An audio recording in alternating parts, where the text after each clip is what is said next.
Hey guys, welcome to today's episode, and I'm so excited. We have Josh Dech, and he is a Crohn's and colitis specialist. And if you struggle with IBD or severe IBS, or if you've got diarrhea or constipation, maybe you've got painful bowel movements, or you've got stomach pain, or any kind of worrying about like, oh my gosh, I don't want to get too far away from the bathroom, any gut issues, we are going to talk about that today. So Josh, welcome. Chantel, it's a pleasure to be here. Thanks for having me.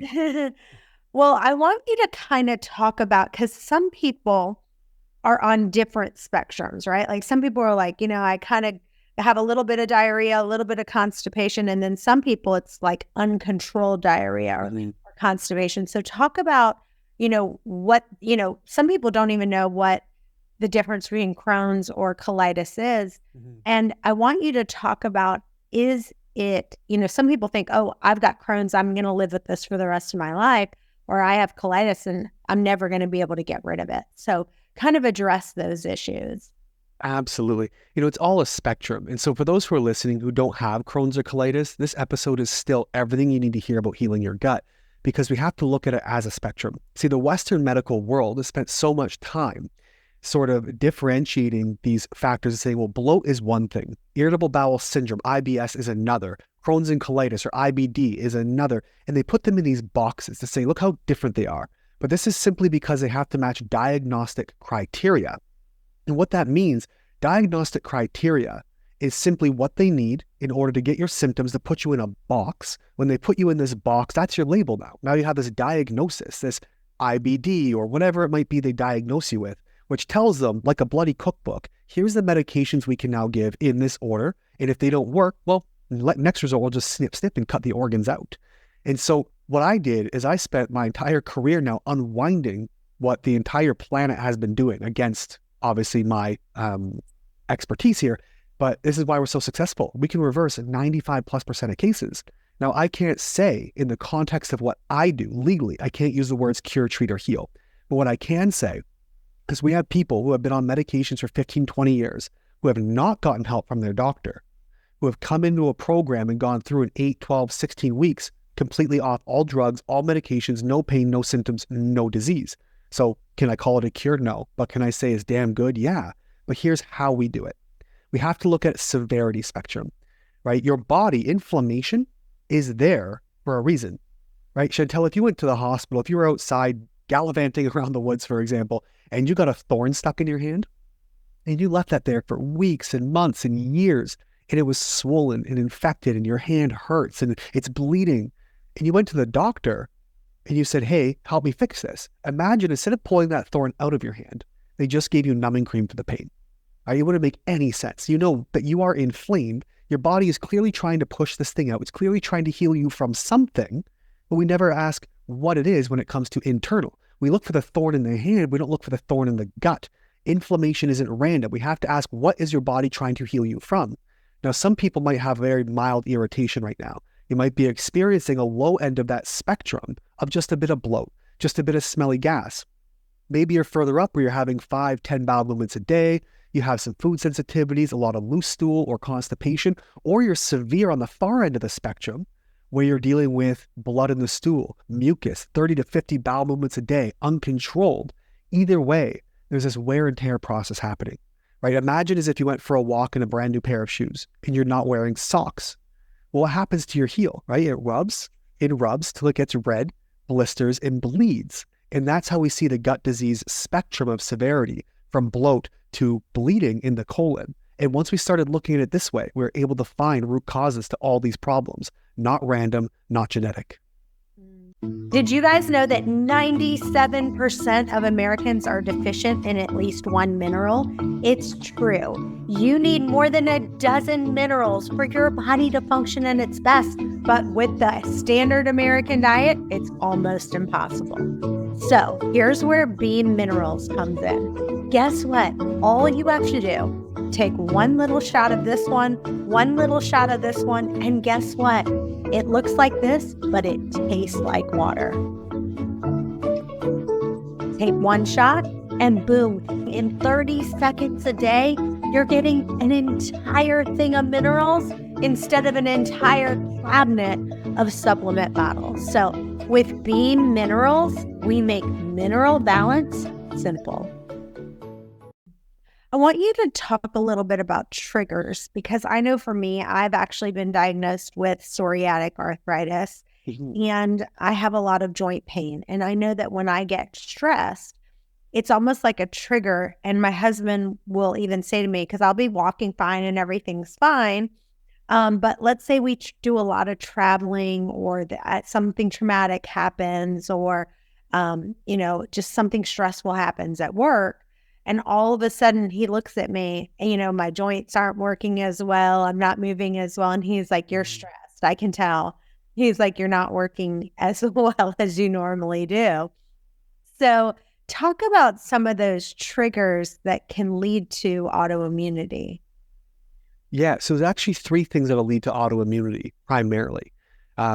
So the three things that will lead, like if we look at gut imbalances, right? These happen from toxins of some kind. It could be mold toxins, environmental toxins, microbial imbalances, fungi, parasites, whatever it is, or like nutrient imbalances. Those lead to gut disease. But if we're taking a step further into autoimmune disease, there has to be, typically, there's some kind of genetic component, but these factors turn genes up or down. They don't turn on and off. They're up and down, right? There's leaky gut, which again stimulates the immune system. It causes confusion, throws inflammation everywhere. Imagine you only have so many firefighters to put out fires.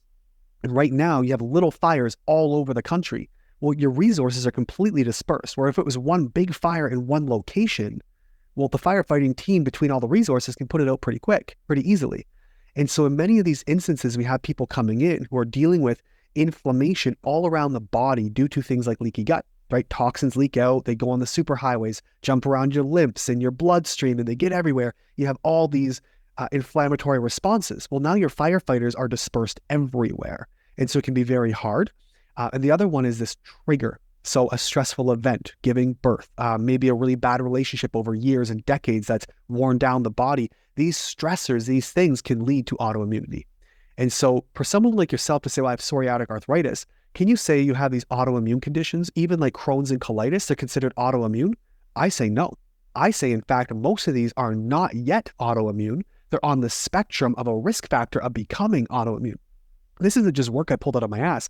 I tell you, Chantel, I thought I made this up and I was like, I'm a genius. This is brilliant. And look at this autoimmune spectrum.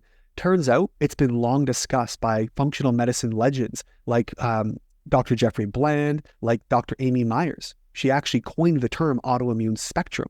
Where on the risk spectrum are you until it becomes autoimmune? And then you have a secondary spectrum of severity of autoimmunity based on contributing factors. We often think black and white, it's on or it's off, but it's all in spectrums of severity. And so for someone like yourself, like psoriatic arthritis, well, okay, you're stressed. What's happening under stressful conditions or stressful events? Well, number one, we have activation of that hypothalamus pituitary adrenal axis. So we can get extra stressors, extra psychological, emotional stuff that can ramp up the demands of the immune system. You're burning more fires around, which means you need more firefighters that we don't have, which contributes to inflammation.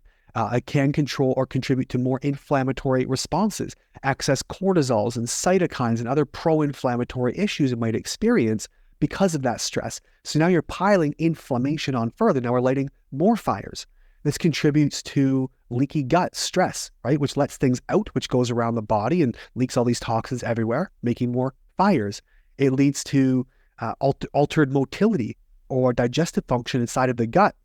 So we're not moving food through the same way. Bacteria piles up. We get hyperfermentation, creating more toxins, creating more leaks, creating more fires, and on this compounds. And so for someone like yourself with psoriatic arthritis, commonly what we see is actually a fungal issue. Even though you might not see like candida in a GI map, you sure as hell could in an organic acids test from urine.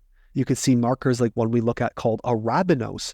And this is, all these things, organic acids are like exhaust, right? When you exercise, you have lactic acid building up. It's like exhaust from these muscles, and that produces these byproducts which make you sore. Well, everything in your body has a byproduct, and we just measure these through like an organic acids test, like a urine test, We can see, say, a fungal issue, which explains joint pain. It explains any bloat, fatigue, brain fog, skin issues, irritation, anxiety. All those can be explained by, say, a fungal issue.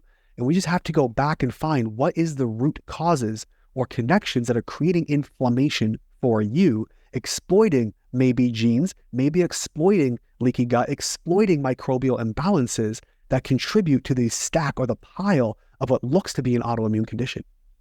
So if someone has a fungal issue, what would be some things that you would remove from their diet so that their body, maybe their immune system is trying to heal you from different things and you want to remove some things out of your diet?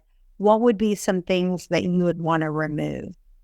Well, there's two ways we look at it. One is really severe stuff. Maybe I'll remove every carb, starch, fiber, sugar, alcohol, everything out of the body just so we don't contribute to the issue. On the other hand, say Candida. Candida albicans is a very common fungal issue that we see. Even in the world of Crohn's and colitis, there are still roots to those severe diseases, as there would be with your situation too. And so if we were to look at this and go, okay, well, it's a fungal issue. Well, yes, we can remove all the things that might feed the fungus, thereby no longer contributing to the problem. We're no longer pouring gasoline on the fire, but it still burns. Even if it reduces, you still have coals, which could light up any time. Those embers are very volatile. And so I look at these, think of like a game of whack-a-mole, right? You can't whack the mole unless its head comes up out of the hole, and then you can whack it. So sometimes you have to feed things, they pop up, so they can get their heads whacked back down. And so I don't, in our Candida or fungal protocols, I don't do like most Candida diets do. We don't remove every carb and every sugar.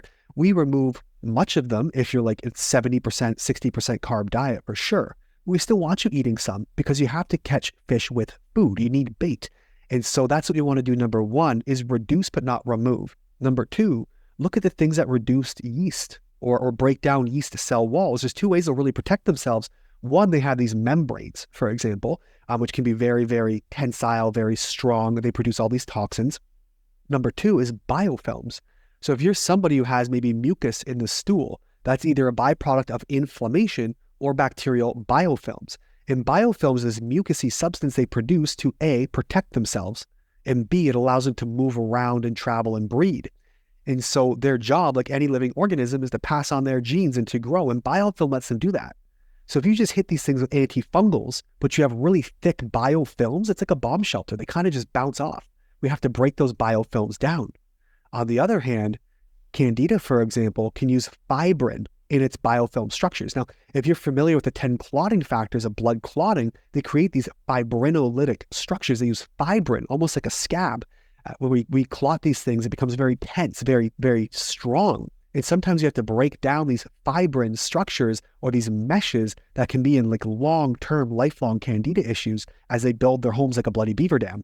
And so we want to break those down, which allows us to get deeper into these biofilm layers, which allows us to get to the fungus itself and break it down. And so maybe that looks like biofilm disruptors. Maybe it looks like certain proteolytic enzymes. Maybe it looks like certain herbs. And a lot of the time, if not every time, I'll use something called caprylic acid. You can get that for breaking down yeast cell walls. If you respond really well to those, you probably got a fungal issue. I don't know about you guys, but I am stressed. And if you're feeling overwhelmed this holiday season, then I get it. With all the family get-togethers, it is just a relentless source of stress. But anyway, there is something that I've got called Stress Guardian, and it's actually made by Bioptimizers, the people who make the magnesium breakthrough, which I love, love, love. But anyway, they are literally made this new product. It has 14 adaptogenic herbs, and it just regulates your stress. I just actually took some right this second, and it's awesome. If you go to stressguardian.com/wasteaway and put in waste away for 10% off your first order, it's stressguardian.com/wasteaway. Go there now. Yeah. So talk about some more kind of like at-home remedies that you've seen work to kind of kill fungal infections. And I'll just name a few that I know off the top of my head. Like some people say like, taking apple cider vinegar has antifungal properties, or coconut oil or turmeric. I also think fresh aloe. One thing I've been doing is I've been I have a whole bunch of aloe plants, and I've literally been taking the aloe, cleaning it, turning it into, like, putting it in the Vitamix, adding a little bit of ginger and turmeric to it, and then I pour it into these little ice cubes. And then every day I've been putting them like in my drink, and doing fresh aloe. I don't know if it's That sounds great. or like just some of the other things like oregano oil or garlic. Like what are some of your favorite remedies that you've seen that help with fungal infections? Well, the first one you want to break is those biofilms. Otherwise, your remedies bounce off the biofilms like a bomb shelter. So there might be your proteolytic enzymes. It might be serrapeptase, lumbrokinase, nattokinase, EDTA, which can help bind some metals and other junk. There's lots of great stuff out there you can use. But once you get into there, like coconut oil, absolutely can be antifungal, but that's primarily because of the lauric acid and the caprylic or the capric acid. And so you can get those in more concentrated forms, like MCT has more caprylic acid, which can break down the yeast cell walls. Garlic contains allicin. And so you can actually buy like allicin as an extract, which is a bit more potent, but I prefer where I can go natural. So maybe a raw garlic or a lightly cooked garlic on your food. Oregano oil, like you mentioned, grapefruit seed extract, like apple cider vinegar can be as well. Berberine is really good. Neem, clove.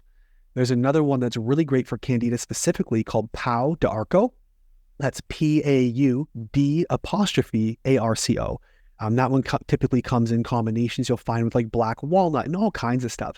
The challenge. There's actually a tea that I will tell you that Pau d'Arco tea. I will say one thing about that, and I'm so glad you mentioned that because I used to do that a while back. A friend of mine who was very thin, and I asked her. I said, what's kind of your secret to staying thin? And she said, to be honest, I love sweets. And she's like, what I do anytime I want something sweet, she's like, I have a cup of this Pau d'Arco tea. And she's like, I don't know what it does, but like just the hot water. And she's like, I put some lemon in it.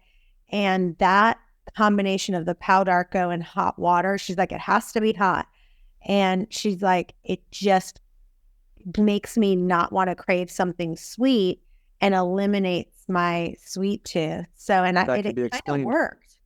And I need to go back to doing that. Well, I can explain that. So a couple different ways. One, if you're craving sweets, maybe you're low on fats. Maybe your body's looking for something. On the other hand, fungus like candida actually sends signals to your brain saying, feed me sweets. It sends a chemical signal to the brain saying, because they love sugar. So it's a signal for your body saying, give me this thing. Our microbiomes are vast. I mean, like Chantel, if we look at the data, we know we are born, right? Everybody has a microbiome. We hear about the gut microbiome, but they're everywhere. You have one rectally, vaginally, in your sinuses, like nasally. You have it on your skin, your hair, and your eyes, and your ears. Every organ, they all have these little like neighborhoods, these communities that communicate with each other. These make out the microbiomes. And even outside of that, you have this 4 or 5 foot extension called the holobiome, which is it's like Pigpen. You remember from Charlie Brown, he walk around with his dust cloud? We have that. Like these microbes interact with each other, sending chemical signals from you to me, talking in the same room. They're everywhere. And these microbes, I argue, may be more important than our DNA. They actually outnumber our cells 10 to 1. When we're born, we are 99% human cells, 1% microbes. What you get coming through the birth canal and the placenta, that's the seeding, the inoculation of these microbes. So that's 99% microbes, 99% human, 1% microbes when we're born. When we die, we're 90% microbes and only 10% human. And so they literally outnumber us 10 to 1. And so when we talk about what they do for us, they literally can determine how social you want to be in a given day. They help determine your personality, your cravings, what sicknesses you may or may not get, your immune system, your athletic potential can be correlated to weight gain, weight loss, can all come back to our gut microbiomes, these other microbiomes. And so they do send signals to the brain saying, feed me, because they are hungry too. You eat, you poop, so do your microbes. And so they often want food. If you have an invasive species, or what we call an opportunistic microbe like candida, it sends a signal to the brain saying, give me sugar. And then we crave it. We go, I'm just craving this thing. Your microbes are asking for food. Your house pets are hungry. Well, let's talk a little bit about the Crohn's. If someone, really has massive problems with constipation, I personally have major problems with constipation. And then what happens is I'll try doing all these different things, and then I end up having diarrhea, and then it just kind of goes back and forth. So I want you to talk about binders for just a second and how important binders are and what someone can do if they're really struggling with constipation. Sure. So binders are things, think of them like magnets. They're positive and electric or positive negatively charged. It's just electrons. They just kind of suck things up. So for example, binders, an example of a binder might be charcoal. It might be humic acid, fulvic acid, zeolite, bentonite clay, citrus pectin, okra powder, like okra the vegetable, glucosamine and fibers. All these things are binders. They kind of suck up and hold on to certain toxins. Now, binders can be very useful in the cases of detoxing, in the cases of mold toxicity, because they can draw these things out. Maybe use them for heavy metals or whatever you're using them for, glyphosate, they can bind onto these. Now, people often go, I want to try a binder. You can make yourself very sick. If you have heavy metals and you're detoxing without supervision, do not do it. You're probably better off leaving them where they are than trying to detox them arbitrarily. Because as they start to move around, they get lodged in neurological tissues, and now you've got MS. You never know, right? You got to be careful. So binders bind onto toxins and junk, but we have to use them strategically. Now, in the cases of someone who's dealing with constipation or diarrhea, again, it's inflammation on a spectrum, but they're two spectrums. So it's either high or it's low. You're either severely constipated, like I've had people with one bowel movement 2 to 4 weeks, which for some is unheard of, but I've seen it lots in my practice. People have gone a month without having a bowel movement. On the other hand, I've had people who are having 30 and 50 a day. Now, they're both their own spectrums, but the severity, are you going once a day or once every other day? Or are you going once a month? On the other spectrum, are you going 5 times a day or 50? Right? Just how your body happens to be expressing inflammation through constipation or through diarrhea. And again, we have to come back to why. Why are you inflamed? Now, Crohn's and colitis are different. Now, again, we talk about this pair of shoes. If you're wearing a pair of shoes without socks and you rub that heel red raw till it blisters and bleeds, that can be the bloat to IBS to IBD or inflammatory bowel disease spectrum. That's your Crohn's colitis. Anybody's at risk for it. There are different factors that make you more prone, but really most of us will never know till we have it. And so the question is, why are we inflamed? How do we get this thing out? How do we reverse this? Constipated or not, or diarrhea, it doesn't matter. They're all spectrums expressing in one way. So our job is to get down to the root cause as to what's causing that inflammation. And so for yourself, there's a good chance just based on symptoms alone, knowing these 3 sentences you've talked to me, Chantel, you might have a fungal issue contributing to inflammation, and your body is expressing the inflammation as constipation. Someone else might have it differently, expressing it as diarrhea. But either way, we have these 2 facets on the severe ends of severity, which are Crohn's colitis. Now, Crohn's disease is inflammation anywhere from mouth to anus. Even perianal, people can get blisters on like their glutes, on their butt cheeks. You can get canker sores in your mouth or patches of inflammation inside your gut. And they can be very deep. They go in patches, we call them pairs, patches, and they can be like several layers of tissue deep. You can get fissures like canals burrowing through your intestines, all kinds. Whereas colitis, we're going to say, is just more colon or large intestine. It's like scuffing your leg, like slipping on the pavement. It's a very surface level injury. And they tend to go in longer stretches rather than spots. Like a Dalmatian, they're in big chunks, maybe a 5 centimeter or 15 centimeter stretch of what we call, say, proctitis, where it's just the lower rectum, or maybe pancolitis, where it's the whole colon. But it's very surface level and typically in one bout rather than all over mouth to anus. And those are sort of your differences in inflammation and disease processes that, again, anyone can get. If you have bloat today, a year or 20 years down the road, you could have Crohn's or colitis. So someone once said that ulcerative colitis is limited to the colon, while Crohn's disease can occur anywhere between the mouth and the anus. Is that right? That's exactly it. Yeah. Ulcerative colitis is just colon. And there's colitis or ulcerative colitis. Remember, there's inflammation. Your heel in the shoe is red now. If it blisters later because it gets so severe, that's your ulceration. Whereas Crohn's is anywhere. I also look at Crohn's disease as either a different expression or a more severe expression. I've seen people, probably 20%, 30% of the people I've seen with Crohn's disease were previously diagnosed with ulcerative colitis, where it was just the colon. but then it kind of spread. But you think about it, it's all the same tissue. You put your finger in your mouth and touch your gums and your cheeks, that feeling, that soft squishy, that's kind of what your intestines are going to feel like, right? Similar types of tissue. Your mouth is actually the entrance to your GI tract. They share a lot of the same properties. And so mouth to anus, a lot of that tissue is the same. It's all part of the same alimentary canal. It's all the same assembly line. So if it starts in one place, it makes sense it can progress to another. Again, Western medicine disagrees with me vehemently, but I'm actively working with communicating right now with the Crohn's Colitis Foundation to get this education out there, teaching it at medical academies, just in the middle of trying to work together a research project here with Tiny Health, who's a new microbiome. They do shotgun sequencing for GI mapping. So we're trying to get this information out there more and more and get it widespread. But right now, you're not going to find this really anywhere else. Guys, I just want to interrupt for just a second, and I want you to hear Paul Saladino talk about why liver is so important. And if you don't like liver, we have another option for you. Your ancestors were eating liver. And the reason that this sort of wisdom has been passed down is because liver is very nutritious. It's basically nature's multivitamin. If you look at the nutrients in meat, they're great. You've got zinc, you got B6, you got B12, you got some K2. But if you look at liver, it really complements what's in muscle meat. And there are many unique nutrients found in organs, specifically liver as a powerhouse of these, that are difficult to obtain outside of liver. Like meat and organs are like peanut butter and jelly. They just go together. They're supposed to be eaten together. The easiest way to eat liver is just to do it raw. If you don't want to eat liver raw, you can cook it. But the reason that I like to do it raw is because there are unique nutrients in liver that are probably somewhat degraded when you cook the liver. This really is like the most nutrient-rich supplements that you can find, and they are amazing. I have tried them. I absolutely love them. So just go to heartandsoil.co, use the coupon code Chantel Ray, and save you some money there.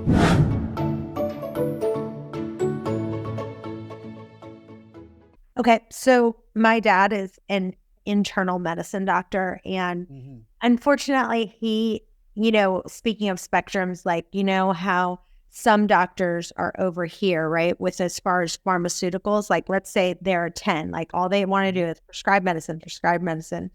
And then you've got like functional medicine doctors who are like, let's call them a 0. And to this extreme, like we're not using medicine for anything. Like there's a supplement for everything. Well, he's probably a 7, meaning he is more on the medicine type train. And I'm more of like a 1, right? Like that's where I lie. Like as far as like, I am kind of like, we can fix anything with our food and a supplement kind of idea.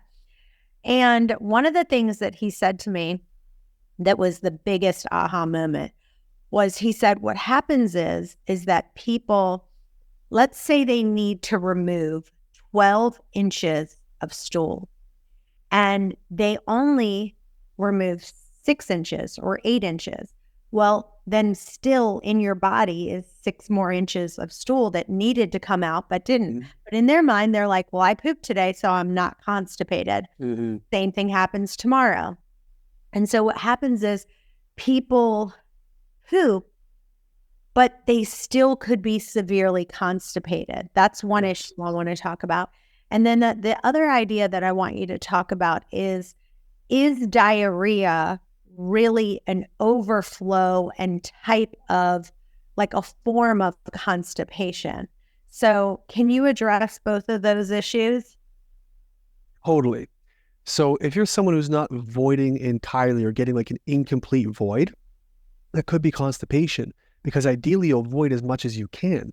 Now, maybe it's a motility issue, which is just movement. Maybe it's still higher up in the colon, hasn't made its way down.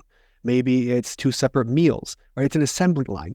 And if that assembly line has any kind of hiccup anywhere from chewing to inserting, mixing with stomach acid and digestive juices in the stomach, to getting digestive enzymes or bile in the small intestine, to absorbing water and other balances in the large intestine, to excreting and voiding, if there's anywhere in that assembly line that is messed up or that is ill-timed, you might get these different patches. Now, if you're someone who has to strain or no strain, but you still feel like this feeling of incomplete voiding, like, oh, I really should go a little more, but there's nothing there if I push, then that can simply be, like you said, a low spectrum of constipation. Now, any doctor or medical professional who is on your scale of, say, 1 to 10, 10 is all medicine, 1 is all herbs. If you're a 2 to a 9, you're an integrative practitioner to some degree, right? That's what we call integrative, where pharmaceutical and holistic or natural both have a place, and we have to use them accordingly and respectively for what we feel is the best or safest option with the greatest outcome with the least amount of risk. That's ultimately our job. And so we look at this and say, okay, well, you have a slight spectrum of severity. Some doctors might go to Miralax to draw water into the colon instead of giving you something, maybe trying a fiber or trying just to hydrate you or trying something else that might be working against the root of your inflammation. Maybe it's an antifungal to see if your body will relieve itself at its own pressure, right? Something needs to be done. And so whatever spectrum you choose, those are the ways that we go about it as practitioners. Now, constipation and again, diarrhea, I look at them as just different spectrums or different branches of inflammation. How severe? Are you, like you said, a half bowel movement once a day, or are you once every 2 to 4 weeks versus someone who's maybe got transit time that's 10 minutes, but they go 3 times a day versus uncontrollable urgency at 30 and 50 times a day. It's all spectrums. Now, diarrhea, on the other hand, again, it's the same type of severity. It's just a matter of how your body's expressing that. Are you drawing more water into the bowel? Are you not, maybe your transit time is so fast, you're not having time to actually break down, digest, and absorb, so everything runs right through you. Like, did you know, Chantel, that leaky gut is actually a good thing? By design, by nature, leaky gut is a good thing. It's a defense mechanism. What happens is your body actually creates leaks. It opens the gap junctions between the intestinal cells to draw water in to flush things out. It wants to flush things out when it needs to, whether it's a toxin or it's something it can't digest. It goes, well, it's too big, get you out of here. And you look in the toilet and see whole pieces of undigested food. You can see these in your stool. And so that might be a transit issue. It's sustained leaky gut that goes long-term, where your body is so inflamed, instead of water coming in, it's bidirectional, where things also come out. That is a major issue that we deal with. And that's when leaky gut becomes a problem. But if you're someone with a bidirectional leaky gut or severe sustained leaky gut, and now you're having this chronic diarrhea, why? Is it inflammation? Because inflammation draws water. It can produce mucus and other things. Is it you're not digesting very well? And so your body as a defense is flushing things out undigested. And so maybe we have to address the issue higher up in the assembly line rather than lower down in the assembly line. It might not be a matter of just balancing your water. Maybe it's you need digestive enzymes, or it's something that's a bacterial or microbial issue further up preventing you from digesting properly. Right? There's always an explanation. We just have to go through and figure out what part of the assembly line, based on symptoms, is causing the problem that produces this end result of low stool, half stools, or too many stools. Let's talk about parasites for just a second. And one of the things that I want you to also address is, for me, back to what I said of, I think that, for the most part, I probably should put myself more like at a 2 or a 3. And the reason is because when it comes to parasites, I'm all about doing these different parasite cleanses and starting with that and trying to get, different things to get rid of your parasitic infection. But I do think that there is a place for some in medicine for parasitic infections like ivermectin, albendazole, tinidazole. And so I want you to kind of talk about what is the number one parasite that people kind of come to you with, and what is your opinion on, ivermectin or doing some more prescription type medicine for parasites in specific? Okay, let's go one at a time. I'll probably have to circle back and ask those questions again. Okay. But first one, parasites are pretty common. The most common ones you'll see are the ones you see on a test. So you'll see things like cyclospora. You might see what we call D. fragilis or Dientamoeba fragilis, Blastocystis hominis, Entamoeba coli. These are very common types of parasites that we often see. You'll actually see them on a GI map, like a stool sample. You'll see they test for those. Now, parasites can be very difficult to test for. They make enzymes that break themselves down. So even if they do come out, you might not see them. If they don't see live protozoa, worms, or eggs, they might not actually classify them. They sometimes hide. For example, someone like, I believe it's E-histo. That's your, Blastocystis hominis rather, or Entamoeba histolytica is another common one. We call it E-histo. They tend to like muscle tissue, for example. So it might slice through the gut lining and live in muscle cells. So maybe you're someone dealing with back pain a lot. You get these weird aches and pains. These E-histo can live in the muscle tissue, and they'll be very hard because they're trying to escape the gut.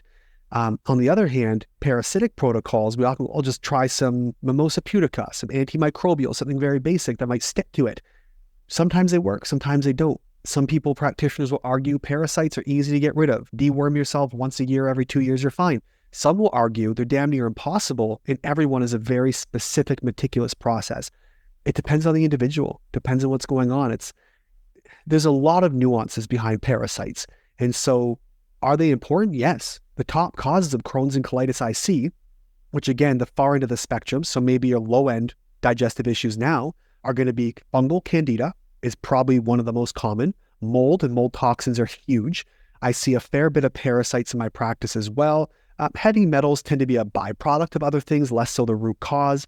We see different toxic issues. We see Lyme disease often is contributing. There's so many things that contribute. What does ticks and Lyme disease bring? They bring bacterium and parasites and other issues. And this is where we start getting into the nitty gritty of stuff. But what were your other two questions you had? So as far as kind of some of these like different parasitic infection medications like ivermectin or albendazole, like if someone has tried all the natural methods, they've done all these different parasite natural supplements, they've done this cleanse, that cleanse, that cleanse, if they still are having a ton of symptoms, what is your opinion on trying some things like ivermectin, albendazole, and those type? I am a fan, but here's what we have to look at.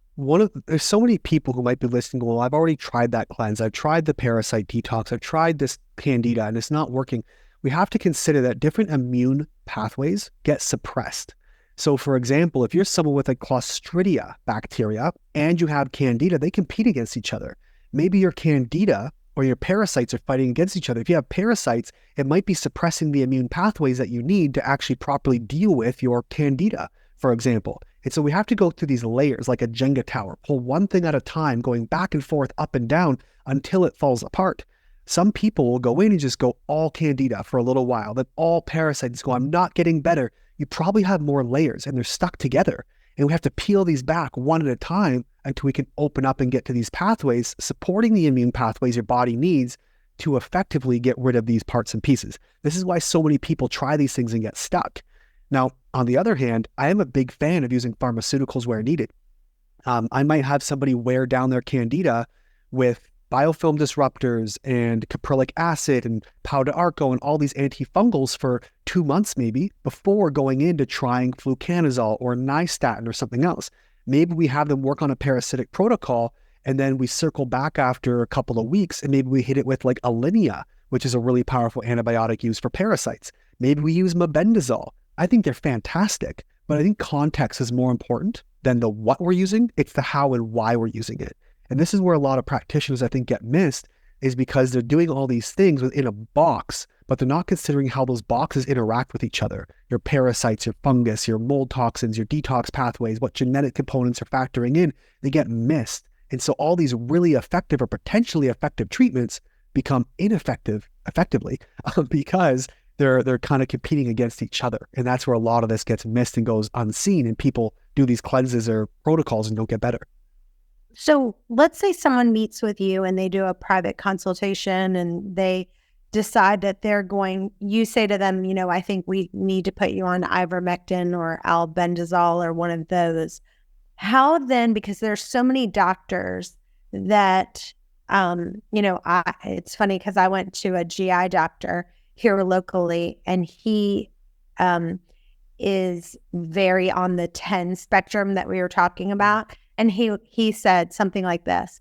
He was like, in the United States, we do not have parasites. So he's like, we can do a stool test. And the stool test that they give you at the doctor's office comes back with no parasites 100% of the time. So that's pretty much pointless to ever take one of those.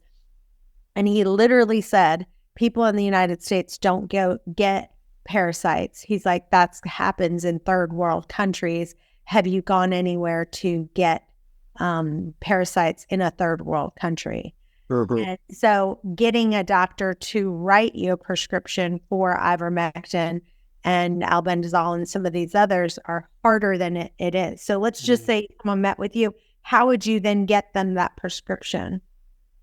We have the same battle because I'm not a medical doctor. I can refer out to doctors in our circle. There are many doctors that I consult with or consult for, where they'll send me their IBD, their Crohn's colitis patients, and I get to work with them. And I can say, hey, doc, by the way, can you write this script so we co-share?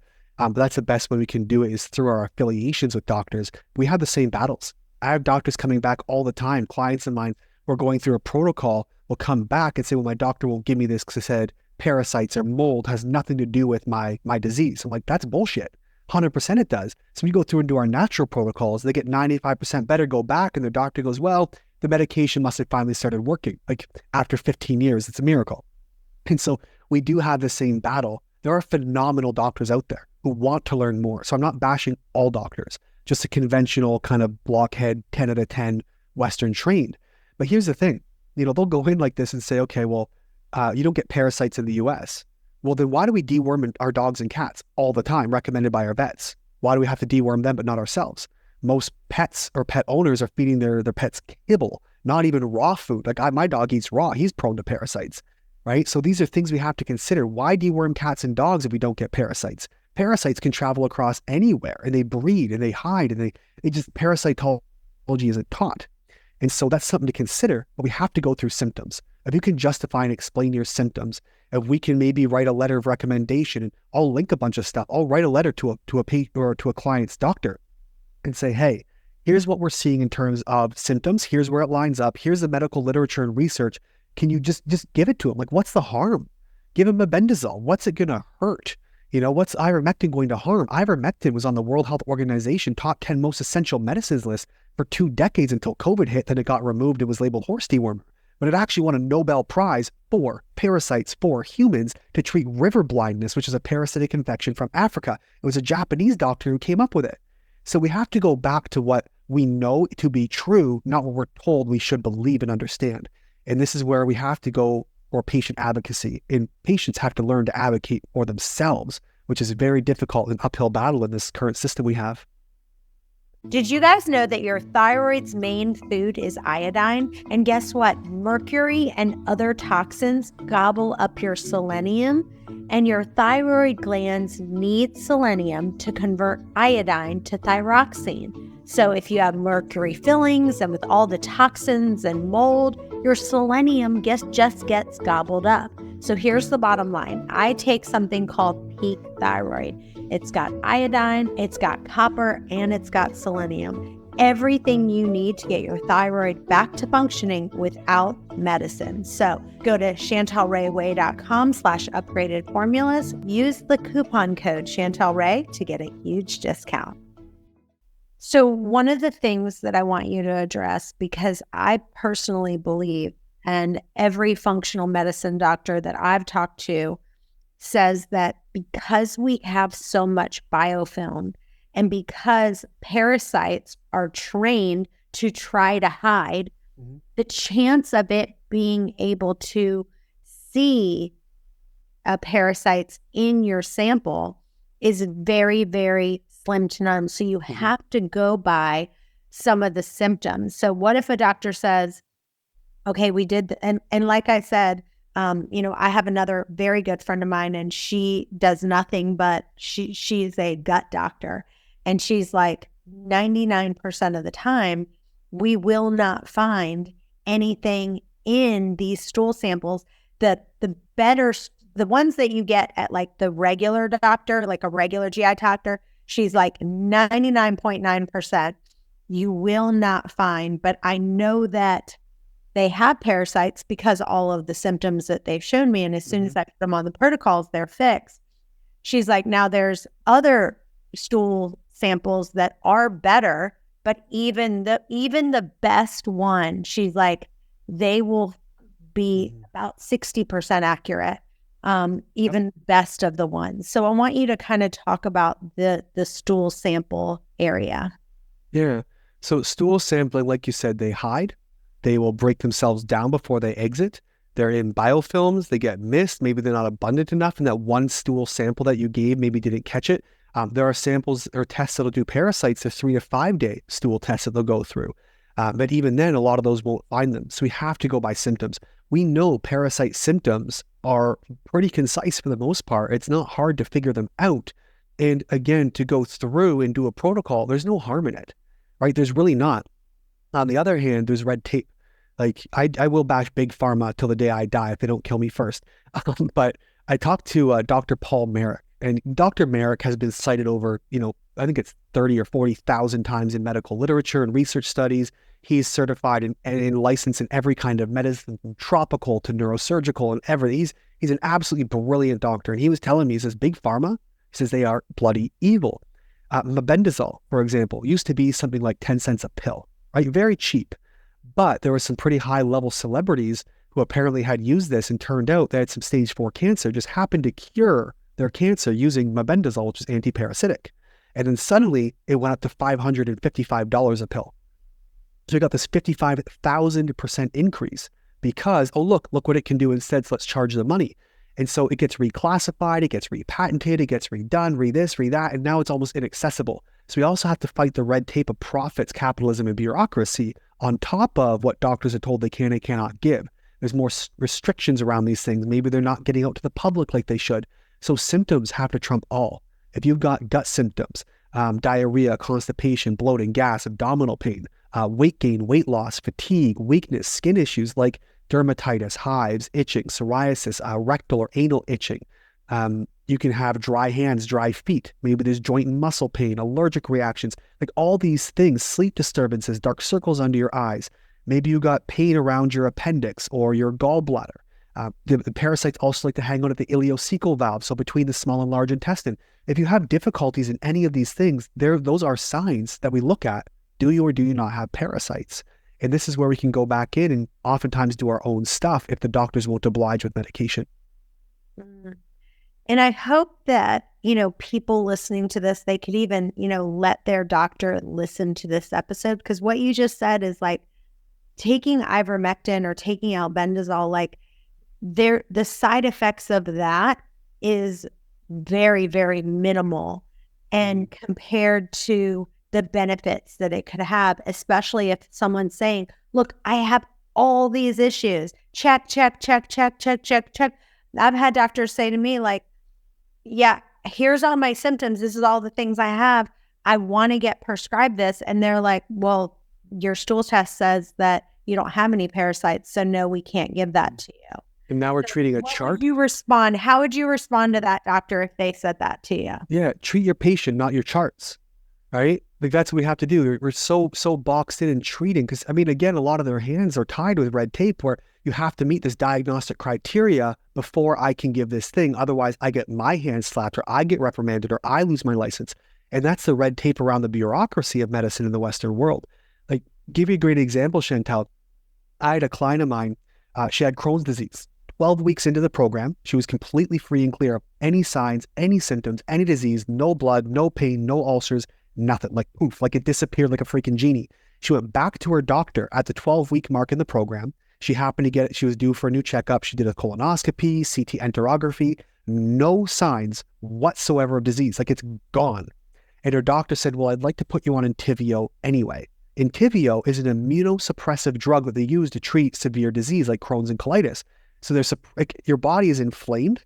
And so to stop the inflammation, they give immunosuppressive drugs. Because remember, your immune system reacts, creating inflammation. So to manage your symptoms, they suppress the immune system. So there's no inflammation, therefore no symptoms. And she went back to her doctor and she said, I'd like to put you on Entyvio. She goes, why? Well, because you have Crohn's. No, I don't. Well, yes, it is. And she's looking at her chart. Because your chart says you have Crohn's, therefore you have Crohn's, therefore take the drugs and suppress your immune system, regardless of what your current symptoms are. So we've gone beyond treating the patient and actually applying a medicine and critical thinking. We're now treating the paper for the sake of bureaucracy or funding or profit or whatever the motivation might be. We're not treating patients. We're not treating symptoms. What they're doing is treating documents. And that is an asinine way to do medicine. There's zero critical thought behind it. And it just boils my blood because you have people taking all these drugs needlessly, when in reality, there are many other ways to reverse and fix these problems. I want you to talk about some of the things that if someone's having these kind of symptoms, top things that you would remove from their diet to kind of get rid of some of that inflammation just to start. And then what is kind of your, like, if you had to pick your top 4 supplements that you would use to rebuild the microbiome and kind of restore the balance in the ecosystem, what would you do? What would you recommend to somebody?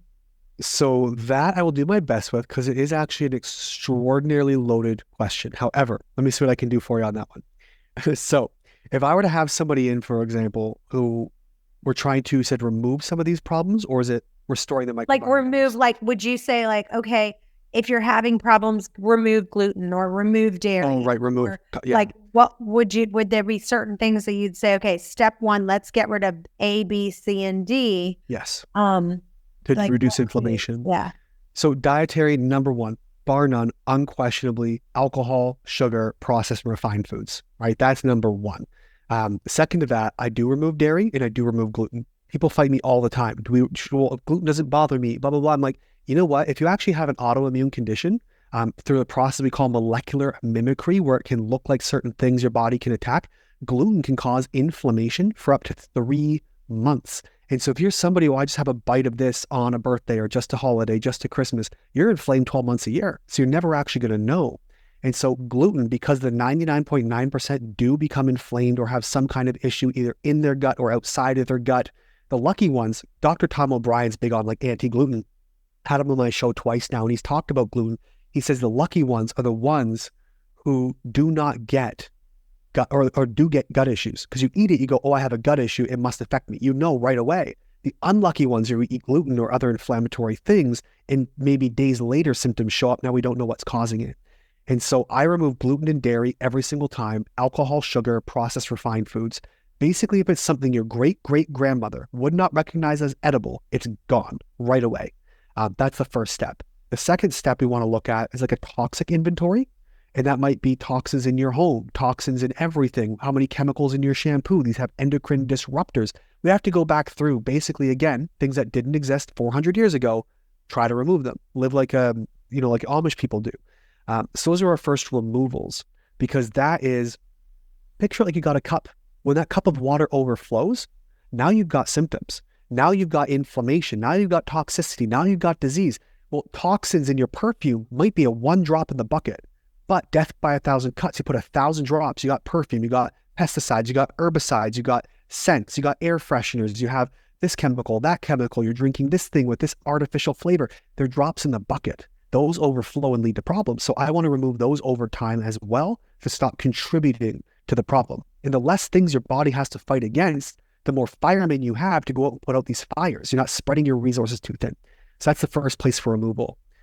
Dealing with the microbiome itself, there's a couple of basics we can look at. People want to look at probiotics and postbiotics even, or prebiotics. Now, for listeners, think about fish in a fishbowl, right? The fish is a living organism. That's your probiotic.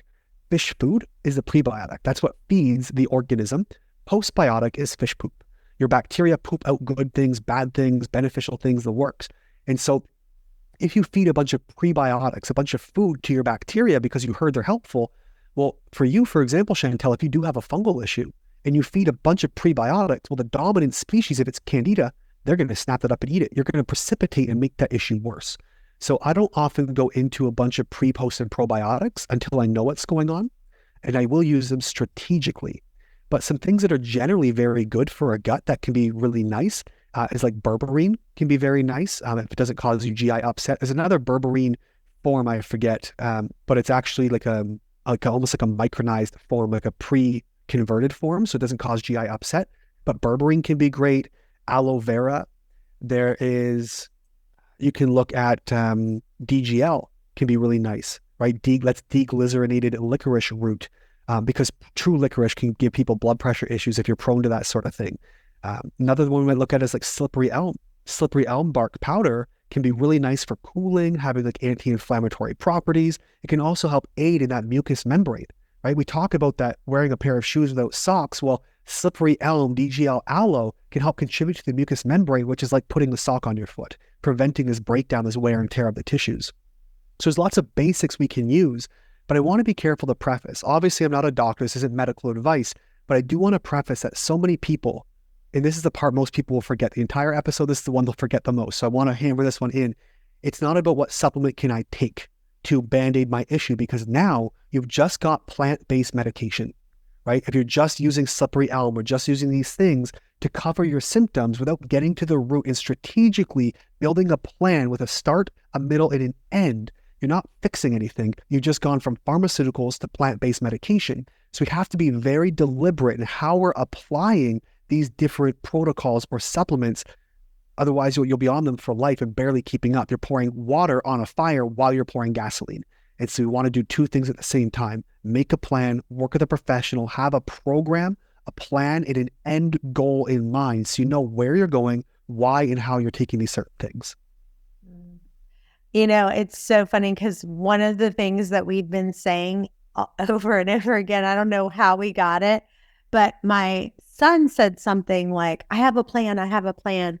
And then my husband said something like, everyone has a plan until you get punched in the face. And Mike Tyson. Mike Tyson, you know? And, you know, it kind of reminds me of that. It's like you have this plan and it's like everyone has a plan until they get punched in the face. And the truth is, you will just keep getting punched in the face. And you have to just keep going and go, okay, that didn't work. Now we have to pivot. Now you get punched in the face again. Now we have to pivot. And so I just want to encourage some people out there, because I know more than anyone, I feel like I have definitely gone through my share of gut issues. And so if you are really going through it, I really want to encourage you. It's okay. Like, you had a plan, you got punched in the face, get back up, you're going to get punched again, and we're going to get through it. So this has been wonderful. Tell listeners where they can find you and where they can follow you. Well, everything you need, all my social, everything's linked. Any contact information can be found at gutsolution.ca. That's all singular in Canada, gutsolution.ca. There's nowhere in the world we can't work. You don't have to be in Canada to get some help with this stuff. If you want to reach out and get some really dedicated help to your Crohn's and colitis, jump in, reach the contact us page, send me a message, and we'll see what we can do to get you guys into something to finally reverse this problem. If you're someone who's like, you know what, I just want to get my feet wet, or I just want to get my gut a little better, we just launched a brand new program on School. That's SKOOL.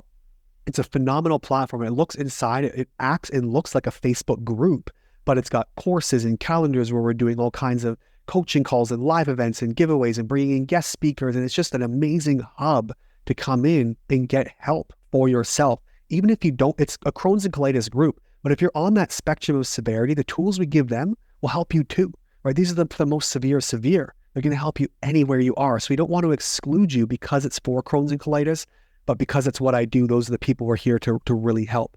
But everything you need can be found at gutsolution.ca. Awesome. Well, Josh, it's so nice been talking with you. I've just really enjoyed our time, and I really appreciate all you're doing to help reverse Crohn's and colitis. It's been a pleasure. Thanks for having me on board. And you guys stay tuned. We've got another episode coming up in just a few. Bye-bye for now.